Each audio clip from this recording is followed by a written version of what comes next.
ஏம்மா கைதி ராணி, இரும்பு கம்பிகளை எண்ணிக்கிட்டு இருக்கிற உன் கதை எங்கேயே முடிஞ்ச மாதிரிதான். நெருப்போட விளையாடுறது ஆபத்துன்னு உனக்கு தெரியாது போன்றிருக்கு.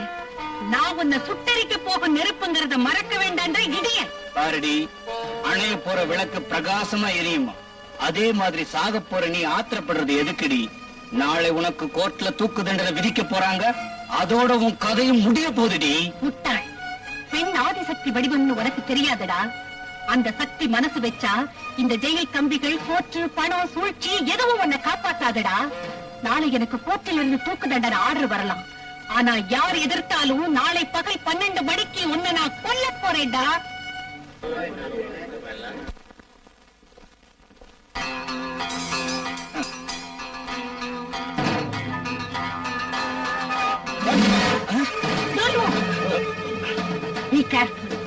இந்த இடத்தை விட்டு அசைஞ்சீங்கன்னா சுட்டு கொன்னுடுவேன். எல்லாரும் அப்படியே நில்லுங்க.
மணி 12 போகுது.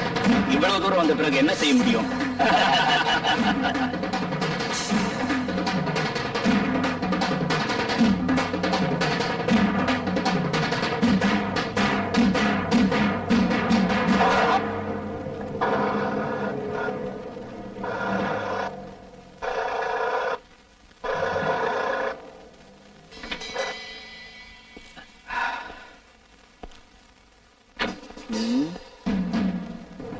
என்ன சார், பெட்ரோல் தீர்ந்து போச்சு. டிக்கில இருக்கான்னு பாக்குறேன்.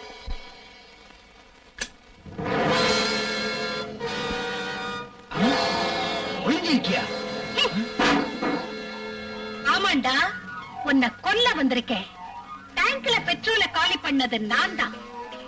அன்னைக்கு சொன்னேன், இன்னைக்கு பகல் 12 மணிக்கு உன்னை கொல்ல போறேன்னு. மறந்துட்டியா?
Sorry boss.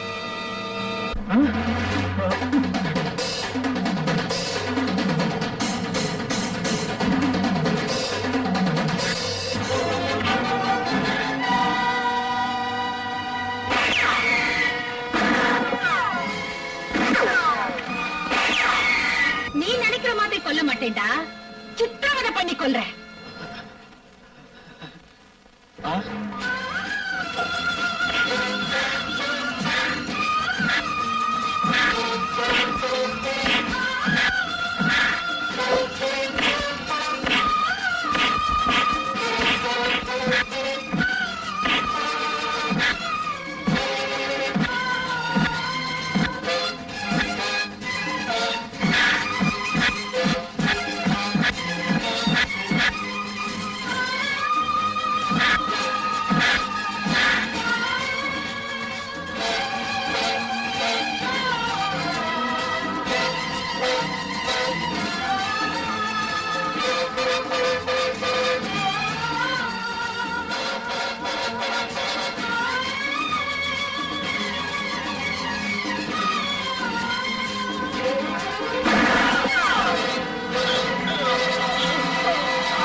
ஜஸ்டிஸ் ஜெகநாதன் கொலைகாரர்.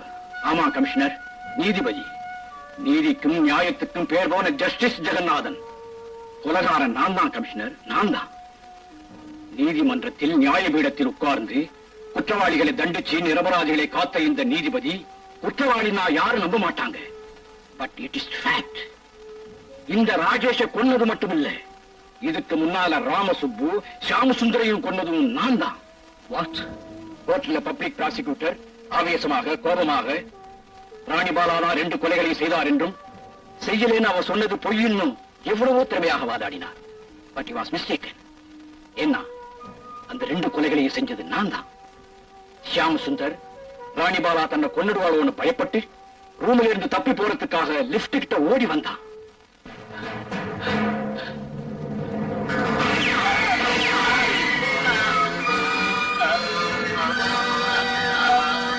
அந்த மாதிரி அந்த ஷியாம் சுந்தர் சுட்டு கொன்னு ராணி வரப்போற சமயத்துல லிப்ட்ல இறங்கி அங்கிருந்து வந்துட்டேன். 2வது ஆள் ராமசுப்பு அறைக்குள்ள வர்றதுக்கு முன்னாலேயே நான் இங்க பதுங்கி இருந்து அவன் இங்க வந்ததும்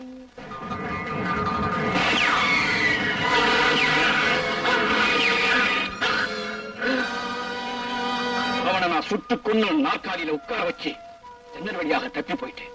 மிஸ்டர் கமிஷனர், இவனை கொன்ன அதே பிஸ்டலாலதான் அவங்க 2 பேரை கூட கொலை பண்ணன. வேணும்னா நீங்க புல்லட்ஸை வெரிஃபை பண்ணிக்கங்க. சார், இத்தனை பயங்கரமான கொலைகளை ஏன் செஞ்சீங்க? கொலைகாரங்களை தண்டிக்கிற நீங்க இந்த கொலைகளை எதுக்காக செஞ்சீங்களோ எனக்கு அர்த்தமாகல. ராஜா உங்களை பின்தொடரும்படி ஏன் சொன்னா?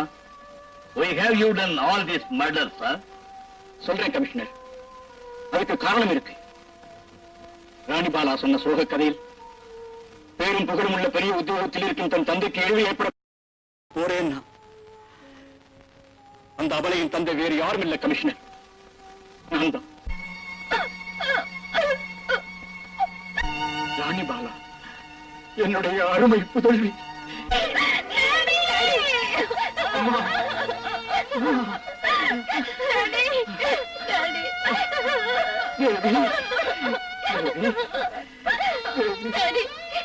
எந்த கெட்ட பேரும் உங்க மேல வரக்கூடாதுன்னு இந்த ஊரையும் வீட்டையும் விட்டுட்டு போனேடும்.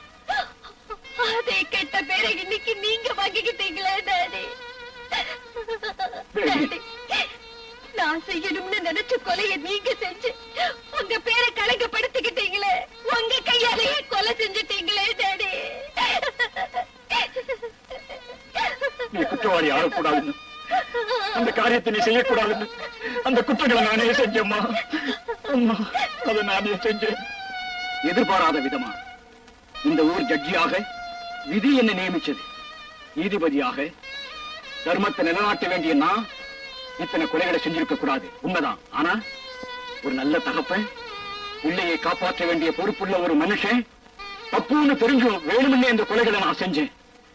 எந்த ஒரு மனிதனுக்கும் குழந்தை மீது பாசம் இருக்கும். அந்த குழந்தையை காப்பாற்ற எதையும் செய்ய நினைப்பான். இப்ப நான் செஞ்சது அதுதான். அதுதான் கமிஷனர் சார், 3 கொலைகளை செய்த ஜட்ஜி ஜெகநாதனை அரெஸ்ட் பண்ணுங்க.